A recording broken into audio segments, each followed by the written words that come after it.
नमस्कार। आज हम एक ऐसी यात्रा पे निकल रहे हैं जो बाहर की दुनिया में नहीं बल्कि हमारे अपने अंदर की दुनिया में जाती है। हम बात करने वाले हैं उस छिपी हुई ताकत की जिसके बारे में काफी कुछ कहा सुना जाता है, अवचेतन मन यानी कि सबकॉन्शियस माइंड की। हमारी आज की जो ये बातचीत है ये डॉक्टर जोसेफ मर्फी के विचारों और उनसे जुड़े कुछ उदाहरणों पर आधारित रहेगी। लक्ष्य सीधा सा है, इस रहस्यमयी मन के हिस्से को थोड़ा बेहतर समझना। ये आखिर है क्या चीज, काम कैसे करता है और क्या सच में हम इसका इस्तेमाल अपनी जिंदगी को बेहतर बनाने के लिए कर सकते हैं। अक्सर ये सवाल मन में आता है ना कि कुछ लोग इतनी आसानी से सफल क्यों हो जाते हैं जबकि दूसरे संघर्ष करते रह जाते हैं। क्या इसका कोई कनेक्शन हमारे मन की अंदरूनी प्रोग्रामिंग से है? चलिए इसी के तह तक जाने की कोशिश करते हैं आज। बिल्कुल। और ये जानना बहुत ज़रूरी है कि ये सिर्फ इच्छा शक्ति या बस पॉजिटिव सोचने की बात नहीं है।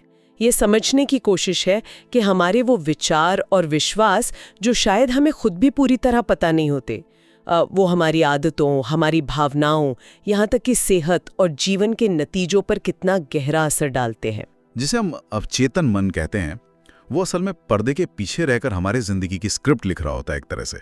अच्छा, तो शुरुआत करते हैं मन के इन दो हिस्सों से।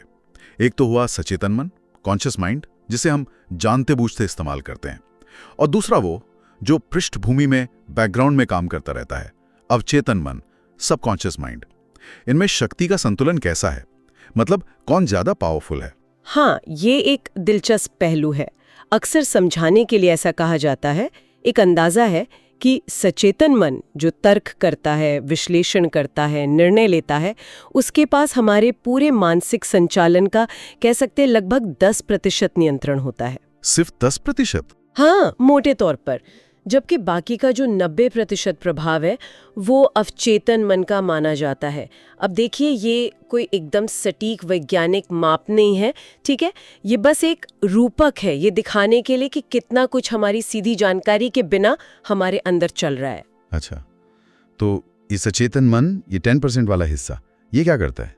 ये तो हम रोज अनुभव करते हैं ना, सोचना, समझना, चुनाव करना, हमारी 5 इंद्रियों से जानकारी लेना। जैसे अभी लोग हमें सुन रहे हैं और सोच रहे हैं, ये सचेतन मन का काम हुआ। सही कहा। और वो जो बाकी का 90% वाला हिस्सा है, अवचेतन मन, वो हमारे शरीर के ऑटो पायलट की तरह है। हमारी सांस लेना, दिल का धड़कना, पाचन क्रिया, खून का बहना, ये सब अनैच्छिक क्रियाएं, मतलब इनवॉलेंट्री एक्शंस, इसी के नियंत्रण में है। हम इन पर सोचते नहीं हैं, ये अपने आप चलती रहती हैं।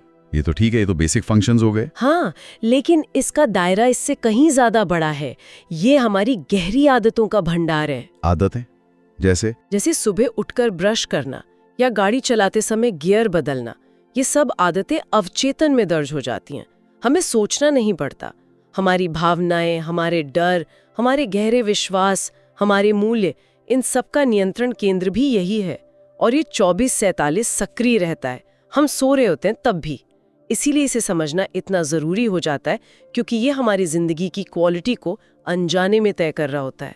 तो फिर ये काम कैसे करता है? अगर ये इतना शक्तिशाली है और हमारे सीधे नियंत्रण में नहीं है, तो इसे प्रभावित कैसे किया जा सकता है? डॉक्टर मर्फी का इस पर क्या कहना था? डॉक्टर मर्फी का एक जो मुख्य विचार है वो ये कि अवचेतन मन एक, कह सकते हैं, बेहद उपजाऊ जमीन की तरह है। ये तर्क नहीं करता, ये बहस नहीं करता।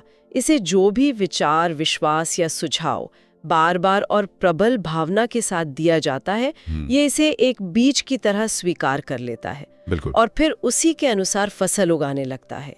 ये सही गलत, अच्छा बुरा, इसमें भेद नहीं करता, बस दिए गए इनपुट पर काम करता है। मर्फी के शब्दों में कहें तो आपकी गहरी इच्छा या विश्वास ही आपकी प्रार्थना बन जाती है। मतलब आप कह रही हैं कि अगर हम लगातार ये सोचते और महसूस करते रहें कि मैं सफल नहीं हो सकता या मेरे साथ ही बुरा होता है, तो अवचेतन मन इसी को सच मान लेगा और फिर वैसी ही परिस्थितियां या व्यवहार पैदा करेगा जो इस बात को सही साबित करें। बिल्कुल। और यही इसकी शक्ति भी है और खतरा भी। ये पूरी तरह निष्पक्ष है, न्यूट्रल है। ये सिर्फ आपके जो प्रमुख विचार और विश्वास है उन्हें हकीकत बनाने का काम करता है। इसीलिए तो कहा जाता है कि सकारात्मक सोच से सकारात्मक परिणाम मिलते हैं और नकारात्मक सोच से नकारात्मक। हाँ, ये कोई जादुई बात नहीं है असल में। ये तो बस अवचेतन के काम करने का तरीका है। उसे जैसा निर्देश मिलेगा वो वैसी ही वास्तविकता बनाने की कोशिश करेगा। क्या इसका कोई वैज्ञानिक आधार भी है, जैसे विचारों का शरीर पर असर होता है, ऐसा कुछ? हाँ, कुछ हद तक तो है। हमारे स्रोत बताते हैं कि हमारे जो गहरे विश्वास होते हैं वो शारीरिक प्रक्रियाओं को भी प्रभावित कर सकते हैं। उदाहरण के लिए, अगर कोई लगातार पूरे विश्वास से सोचता है कि मेरा वजन बढ़ रहा है या मैं हमेशा थका हुआ महसूस करता हूँ, तो अवचेतन मन इन निर्देशों को पकड़ सकता है और शरीर की चयापचय क्रिया यानी मेटाबॉलिज्म या ऊर्जा के स्तर को उसी दिशा में मोड़ सकता है। ये दिखाता है कि मन और शरीर कितने गहरे जुड़े हुए हैं और अवचेतन इस जुड़ाव में एक अहम भूमिका निभाता है। प्लेसिबो इफेक्ट, नोसिबो इफेक्ट, ये सब इसी से जुड़े हैं कहीं ना कहीं। ये तो वाकई सोचने वाली बात है। तो अगर ये इतना शक्तिशाली है और हमारे विश्वासों पर काम करता है, तो सवाल ये उठता है कि हम इस शक्ति का सचेतन रूप से जानबूझकर कैसे उपयोग कर सकते हैं? क्या कोई खास तरीके हैं जिनसे हम अवचेतन को सकारात्मक दिशा में प्रोग्राम कर सकें? हाँ, डॉक्टर मर्फी और दूसरे स्रोतों ने भी कुछ तकनीकों का जिक्र किया है जो इसमें मदद कर सकते हैं। देखिए, ये कोई रात भर में चमत्कार करने वाली जादू की छड़ी नहीं है ना? ये मन को प्रशिक्षित करने के तरीके हैं जिनमें समय और अभ्यास लगता है। पहली और सबसे आम तकनीक है सकारात्मक पुष्टि कथन, एफर्मेशंस जिसे कहते हैं। एफर्मेशंस, हाँ, सुना है इसके बारे में। इसमें छोटे स्पष्ट सकारात्मक वाक्यों को वर्तमान काल में दोहराना होता है, ऐसे जैसे कि वो बात सच हो चुकी है।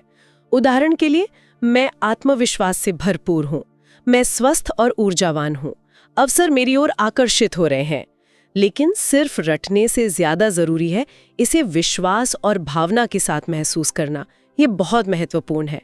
अगर आप कहें मैं अमीर हूँ लेकिन अंदर से कमी या गरीबी महसूस करें, तो अवचेतन तक विरोधाभासी मतलब कॉन्ट्रडिक्टरी संदेश जाएगा।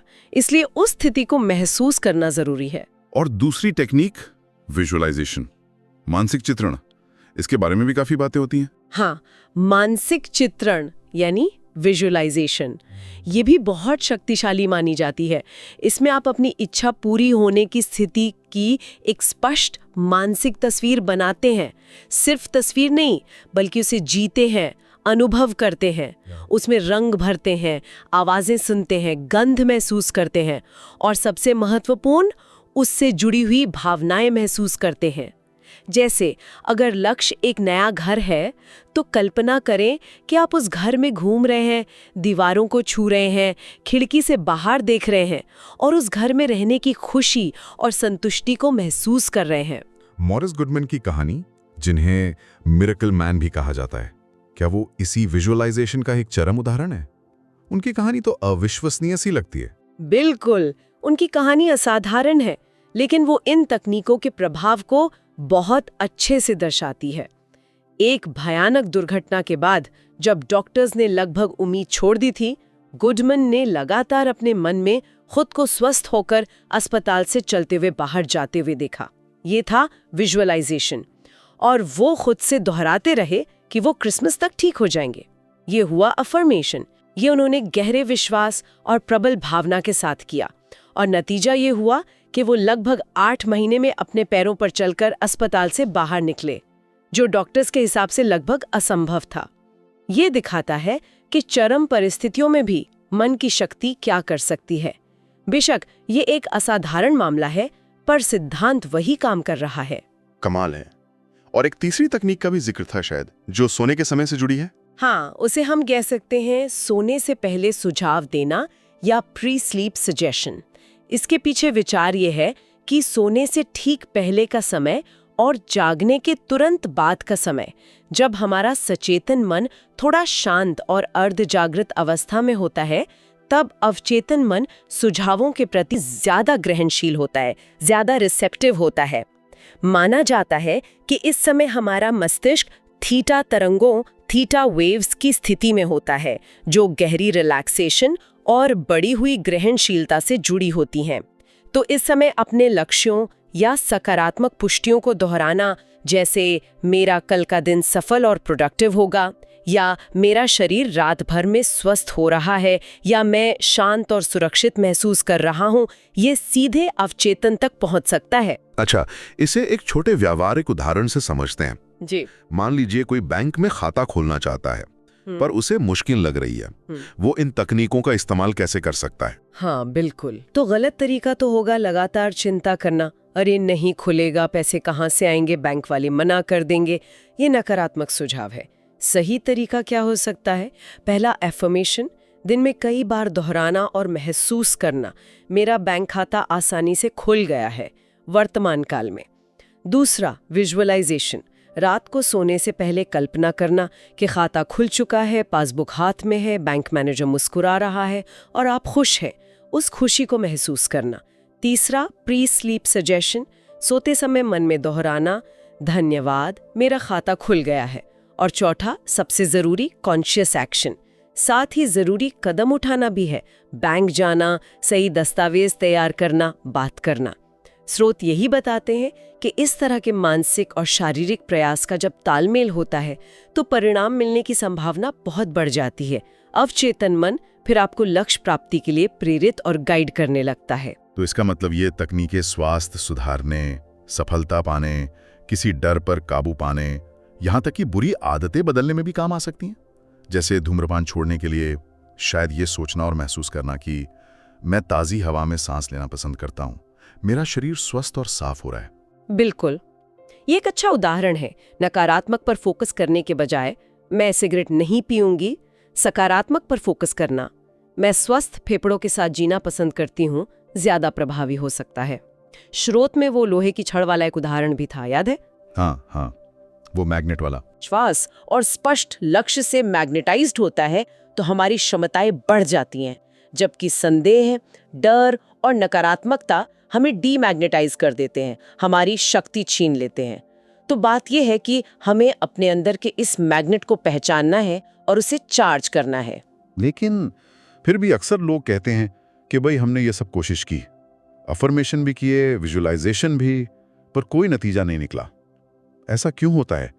क्या ये तकनीकें सबके लिए काम नहीं करती या कुछ गड़बड़ हो जाती है? हाँ, ये एक आम सवाल है और नतीजे न मिलने के कुछ संभावित कारण हो सकते हैं, जैसा कि हमारे स्रोत भी बताते हैं।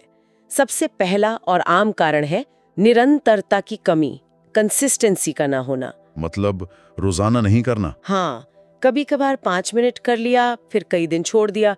देखिए, अवचेतन को रीप्रोग्राम करने में समय लगता है। इसके लिए धैर्य और रोजाना अभ्यास की जरूरत होती है। भले ही आप कम समय के लिए करें, पर रोज करें।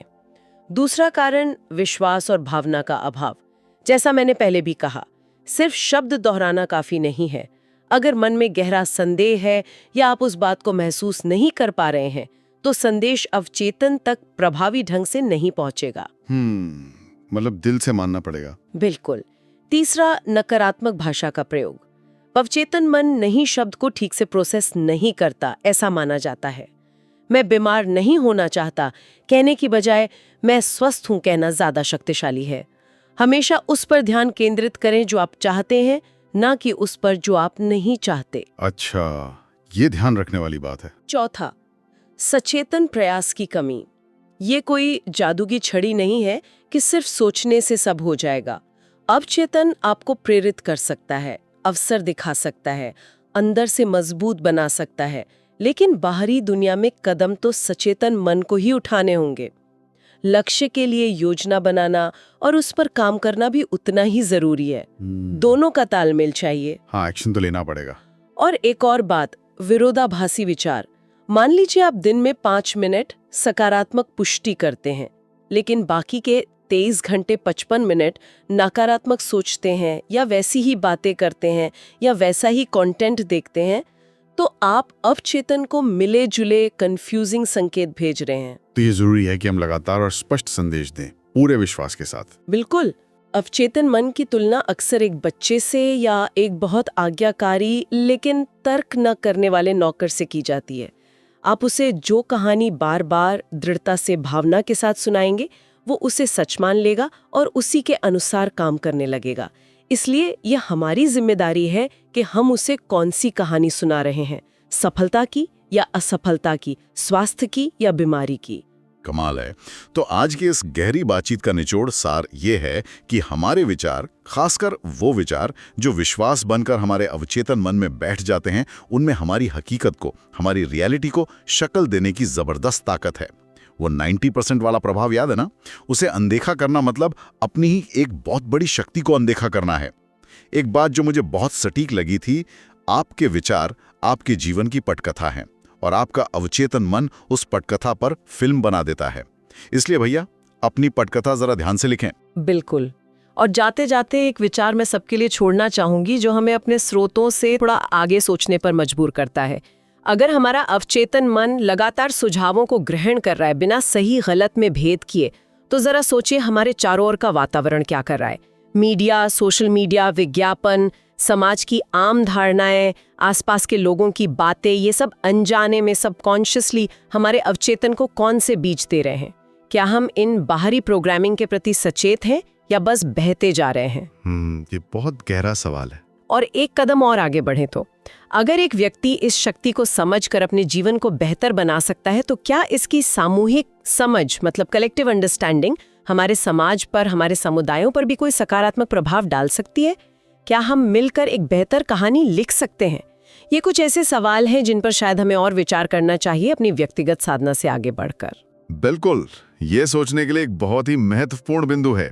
अपने अवचेतन को बाहरी नकारात्मक प्रभावों से बचाना और उसे सचेतन रूप से सकारात्मक दिशा देना शायद आज के समय की एक बड़ी जरूरत है। तो दोस्तों, आज हमने अपने अंदर छिपे इस खजाने अवचेतन मन को समझने का एक प्रयास किया।